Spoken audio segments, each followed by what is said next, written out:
Quiet, please. Quiet, please.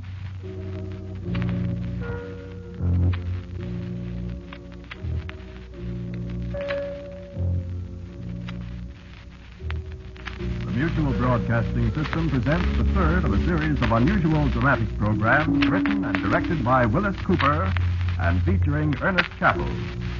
This story is called We Were Here First.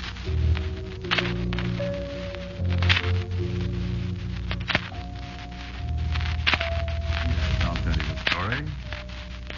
You keep asking for stories, I'll tell you one that'll really give you something to think about. You'll keep thinking about the story till you die. And I have an idea you'll pass it on to the ones who come after you, just as I'm passing it on to you. So you listen carefully.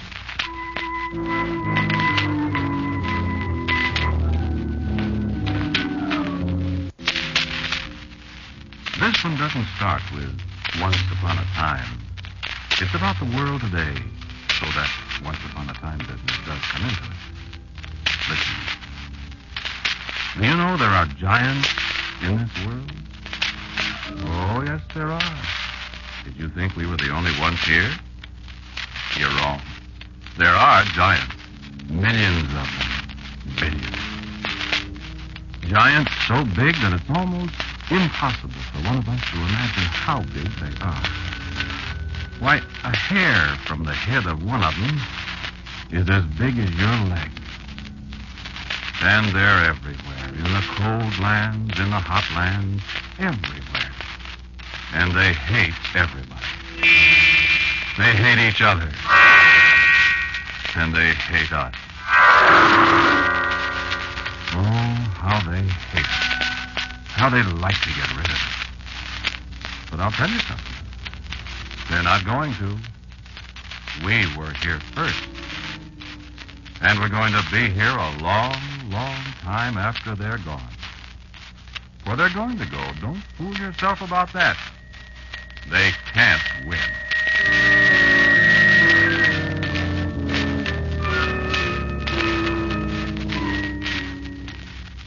But it isn't going to be easy. Don't fool yourself about that either.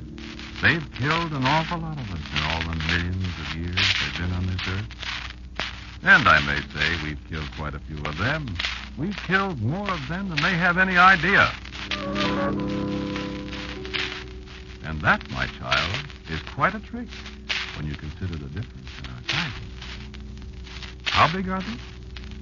Well, that's hard to explain. We're all different sizes, you know. Some of us are small, some of us big. And there are fat ones amongst us and thin ones. And they're the same way. But on the average, I should say they're, about 150 times as tall as we are. Oh, yes, 150 times our size. And that mounts up. But there's an old saying, child, and this is something you want to remember. The bigger they are, the harder they fall. I don't want to give you the idea, though, that it's going to be easy to win. I've nearly lived my life out, and there's just as many of them as ever. You'll live your life out, and your children and your children's children will live and die in generations that you can count up in trillions, and they'll still be here. And we'll, all of us, pay an awful price in that time. But we breed fast, and our families are larger. And one day, there'll be no more giants in the earth, and we'll have it all to ourselves. Brethren dwelling together in unity.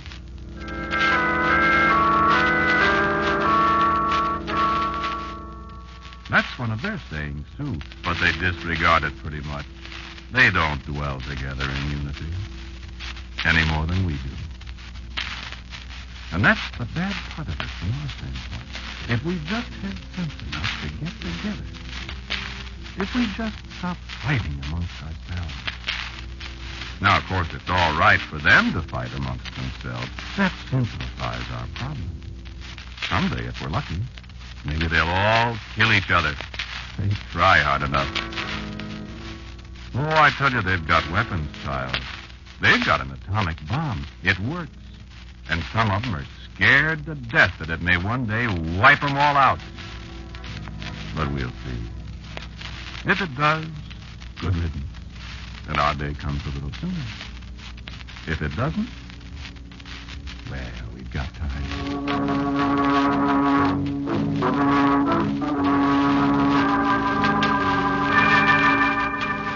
They've got to talking lately about biological warfare. Germs, you know? You know where they got that? From us. No, they don't realize how far ahead of them we are in biological warfare. I could tell you some things, but there are secrets that even I can't tell. They'll find out, though. Remember, the bigger they are, the harder they fall. That's a mighty comforting thought. Something else to think about, too. As I said, they hate us. But most of their time is taken up in hating each other. So they don't have the time to attend to us as they should if they want to continue to exist. They're absolutely ruthless, though, when they do think about exterminating us. I know. I nearly got it once. You want to hear about it? Well, can you take it? Well, this is just one of the concentration camps they run in between the times they're planning how to exterminate each other. They call this place New Jersey. But it's not New Jersey to us. Some of us call it Thanatopolis. That's Greek. It means city of death. Greek? Oh, the Greeks lived on this earth a long, long time ago. There's some of them left today, but they're not the same as they were then. They got careless. All that's left of their glory is words like Thanatopolis. Words that have the sound of death in them, child. I was hungry. That's how I got caught. That's the way a lot of us get caught. Plenty of food, plenty of good, healthy food, plenty to drink, nothing to do but get fat and get killed. I didn't know about giants in those days. I know now. The gate was wide open, and I tell you, it was the pleasantest place I've ever seen. I looked it over. I smelled the food. Oh, I tell you, I've been around, and I never smelled anything so delicious in all my life. I just went crazy as hungry as I was. Well, the food was just as good as it smelled, and there was plenty of it. I lost my way going in. It's a kind of a labyrinth, you see, and I was interested in the food. I was hungry. There was a lot of us in there. I recognized hundreds of friends, fat, happy, well-fed. I stayed there quite a while. I got fat, too. But there were sounds I didn't like. Sounds like thunder, rustling, and sounds that came from nowhere at all. And the feeling of someone watching us, someone laughing at us. And one day, one morning, early, I heard a voice. This one's about ready, I think. Just look at him. Thousands and thousands of them, and not one of them was sense enough to try to get out. I looked up. That sounded like a human voice to me. Get the gas ready. They've had a good time now long enough. You'll see how long it takes them to die. It was a human voice. A giant voice. This particular concentration camp of theirs was run by one of their females. Probably, according to their standards, a very beautiful one. To me, as I looked up at her face far above me, she looked like all the figures of death I'd ever dreamed of. And, child, she was dead. Where's the stopwatch? Paralyzed, I watched her great fingers wind her stopwatch. So stiff with terror, I saw the nozzle of the gas generator slither into the door far across the floor. I began to crawl toward the door, toward the gaping mouth of that gas jet. I tried hard to warn a few of my friends, but they were heavy with good living, and it was useless. I found my way through the labyrinth somehow, hoping there'd be time. I had a goal now, If I could make it.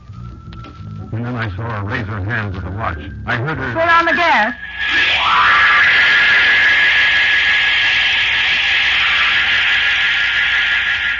One tiny whiff of the gas. One short, infinitesimal breath of it. And I thought my heart would leap from my body. My eyes bulged, my legs refused to hold me up. I fell and staggered and fell and staggered again. And as I stumbled out into the blessed freshness of the air, I heard the sound of her stopwatch and her laugh. Look at him. Look at him crawl and wiggle. This is the best gas we've used. Look at him. 3 seconds, 4 seconds, and every one of them dead. This is wonderful. I was dazed. My mind couldn't contemplate such life. 4 seconds, and countless thousands of us dead. And then, this is the horror. You know what she did? She gathered up their still warm bodies and tossed them onto a great scale and weighed them. Why? So she could know how many of us she had killed in 4 seconds. Do you wonder we hate them? Do you wonder we live for nothing but the day when the giants, male and female and all their young, shall all be gone from this earth?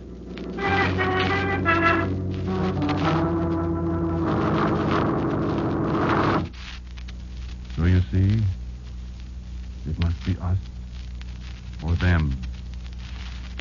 And I swear to you, child, we'll stay. We were here first. We're patient. Most of the time, they forget we're here. And that's good, of course, because they're intelligent. They can fly, too. They have marvelous instruments that help them perform amazing things. They've got radar, for instance, but fortunately for us, their radar won't pick us up as ours does them. They've got methods of communication, but theirs aren't as good as ours. And the amazing thing is that most of the remarkable inventions they've thought up and perfected are used for fighting one another. Let them keep on inventing like that. Because, you see, there's one little point they never seem to think about. They fight amongst themselves. But we fight against both sides. And you know who wins their wars? We do, child. We always have. We always will. We spy on them day and night. No matter where they go, there's always one of us near them. There's not one single word spoken in the giant world that we don't hear. No matter what they plan, we know about it. And they're never free from us. They plan for their pleasures, and we prepare to spoil their pleasures. They plan for wars, and we mobilize our expeditions. They pray, and we hear them. And we answer their prayers sometimes with death.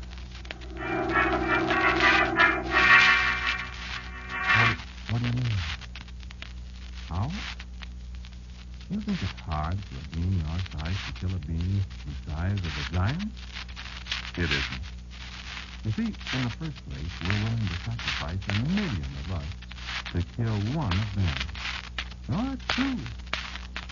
Not all of us know about the giants. Not all of us know that we're being sacrificed in this endless war. Some of us think we're dying a natural death, I suppose. But we leaders know. You still don't understand? Well, let me give you an example. I said the giants are on the average, perhaps 150 times as tall as we. Well, that's just height. If you know anything about mathematics, you realize that that means they're uncounted millions of times bigger than we are. In actual mass, it would probably take a 1 billion of our bodies to make one the size of theirs. Take an ant, for instance. How much bigger is a man than an ant? You see? So, on a plantation, in South America. They're coming! Here! A brown river of hands flowing toward us in a straight line, in a column 50 feet across, miles long. The beasts are clinging from them. Monkeys, deers, tapirs, jaguars. Ants, tiny creatures only half an inch long. Soldier ants, hungry, leaving only the stripped skeleton of trees to mark the paths they followed. Skeletons picked clean of the animals that fell in their way, stripped clean in a matter of minutes. Ants, tiny creatures only half an inch long. They're coming! We've got to fight them! Fight them with flowing streams of water. And they come on! Fight them with jets of Open oil. the tanks! Drown them! Then some die, but they come on. Fight them with fire! Hey, fire here! Set the oil on fire! And some die, but they come on. Run! Don't let them get you! They've poison in their jaws. Run! Then the brown river flows remorselessly on. Tiny creatures, half an inch long. Then behind them, as the end of the brown river disappears, a clean white skeleton and desolation. So you see, it isn't size. It's hatred and the will to conquer. And it's numbers. The bigger they are, the harder they fall, child.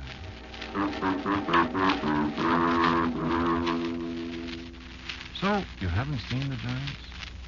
You just think you haven't, child. You're young yet, and you mistake them. Sometimes you think it's a cloud that obscures the sun. Sometimes it is, and sometimes it isn't. Don't waste time when a great shadow falls on you, child. It might be one of the giants. And they strike without warning. It's a horrible death. You see, one of the things that makes living in the same world with the giants so terrible is the way they hate us. They hate us in an impersonal kind of a way. They kill us by habit, most of them. They say, "There's one, kill him." And that's all there is to it. We never think about it afterward. That, we think, is why we hate them most. We're of no consequence to them. That is, they think we're of no consequence. If they knew what we've done to them through all the countless ages they've been on this earth. Well, perhaps it's a good thing they don't. Their scientists know, though, and they've got some pretty good scientists when they're not thinking up ways to kill each other. And they know us. Some of them study us. And, child, they're clever. They're the ones who thought of setting us against each other. They're war makers amongst themselves. Why shouldn't they apply their theories to us? And their theories work. We fight amongst ourselves. We do too much of it. And most of us don't know why we do. It costs a lot of lives, and the worst part of it is, it costs time. I don't say that they put us up to all the fighting. Some of us think of it ourselves. Maybe it's a good thing. Maybe there'd be too many of us for our own good if we didn't kill each other. But if we could only get together, if we could only, all of us, see that one shining goal before us, think of a world that would belong to us all by ourselves, with no giants to worry about. Not that all of us worry about the giants. That's just the trouble. We have to spend so much time convincing others that they really exist. That they're a menace to us every second we live, and that we've got to destroy them. One day, if we don't learn to get together, they'll destroy us, maybe. They've destroyed a lot of us so far. And I hate to think of this world belonging to them exclusively. What? Oh, yes, of course. They wouldn't live without us. They need us. Some of them know that, even if we are, as a race, a constant nuisance to them. But what's the good of that? If they destroy us, they'll die, too. And then there won't be anybody left in the world. But believe me, child, we don't need them. We got along a good long time before they appeared. And we'll do it again. Nonsense? Superstition? You children. I know, though. I said the same thing when I was your age, but I found out different. Yes, there are giants. You'll find out. Certainly we can kill them. Didn't I tell you about the ants? Well, that's right. There were millions of them. But one of us can kill a giant. Just one of us. I'll tell you a story about that, and then you decide for yourself. This was in the last war out in China, a long, long way from here. No, I know it's true. I got it from a friend of mine who was there. An airplane fell down in a valley between the mountains. The pilot had a broken leg. And for a week, he lay there in the valley, all alone. And there was nothing wrong with him except for his broken leg. He had something to eat, and there was water. And he needn't have died, except that a bug of some kind bit him, and he got some strange fever. In the second week, he began to be delirious. And then one morning, he heard someone coming. Hello! I hear someone calling. Hello! I can't see anybody. Everything looks funny. Who are you? I'm coming. Who are you? Where's my gun? I have to have my gun. I don't know who's calling me. Where are you? I'll keep quiet. I don't know who he is. I'll wait. I see him. No. Yes, I do. You're not going to get me. Where are you? I see him. He's so big. It's a giant. Look at him. He's coming closer. A giant.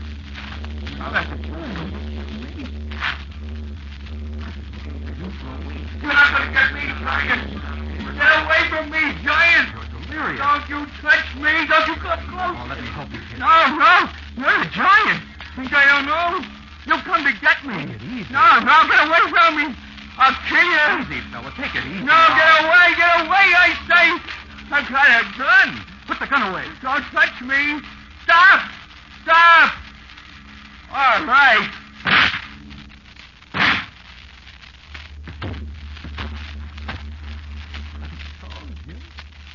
I told you I'd kill you. I killed a giant.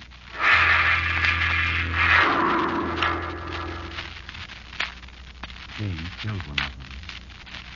It was very easy. It was very curious. A little later, when the evening came and his fever cooled a little, that the dead giant looked so much like his friend that had jumped out of the airplane a moment before he did.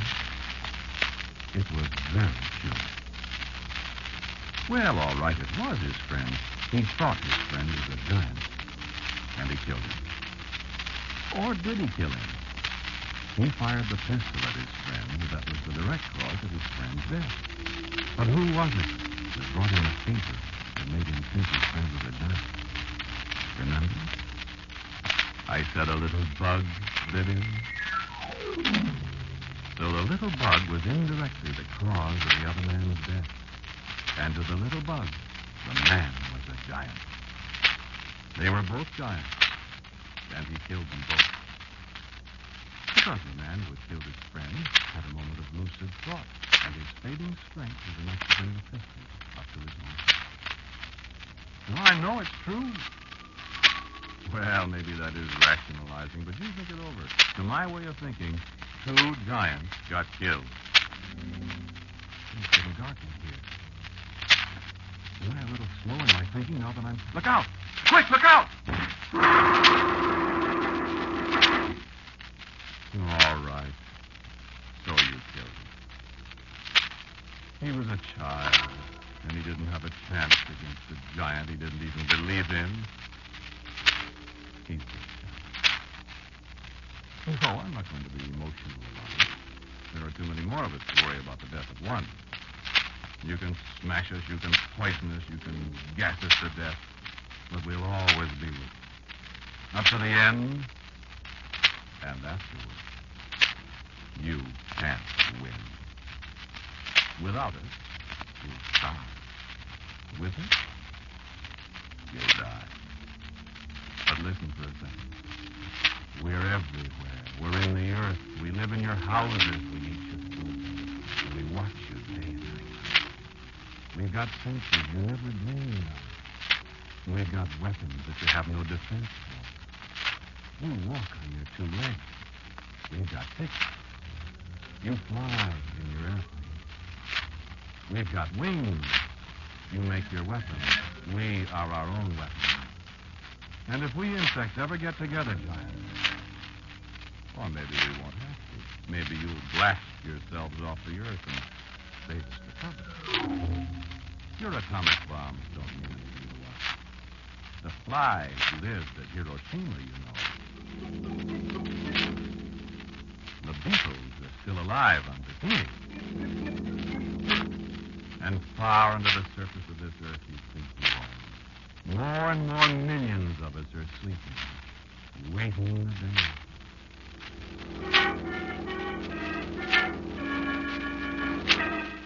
Giant, we'll always be there. Wherever you go, while you're awake, while you're asleep, hating you, plotting against you, knowing that one day everything you've built, everything you've accomplished on this earth will be ours. We were here first, and we'll be here last. There's a fly in them, isn't there? And there's a cloud of gnats somewhere outdoors waiting for you and all the rest of the giants we hate.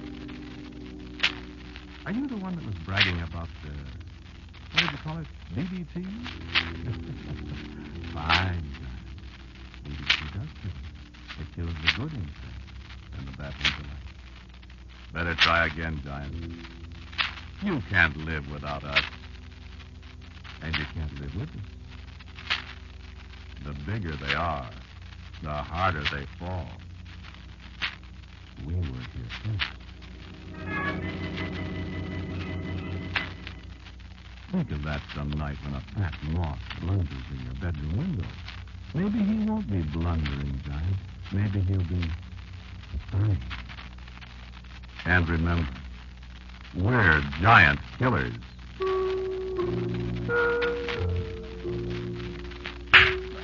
Not so good, Giant. See you tonight.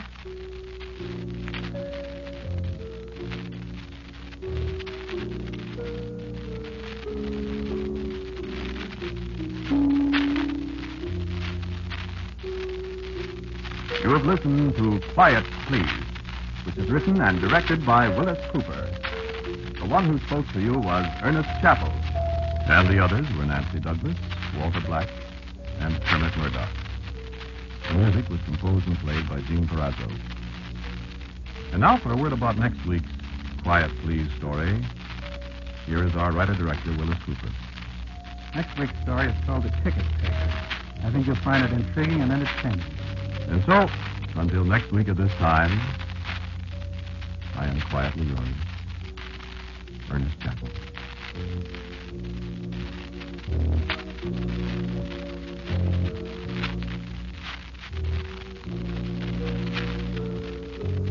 This program came to you from New York.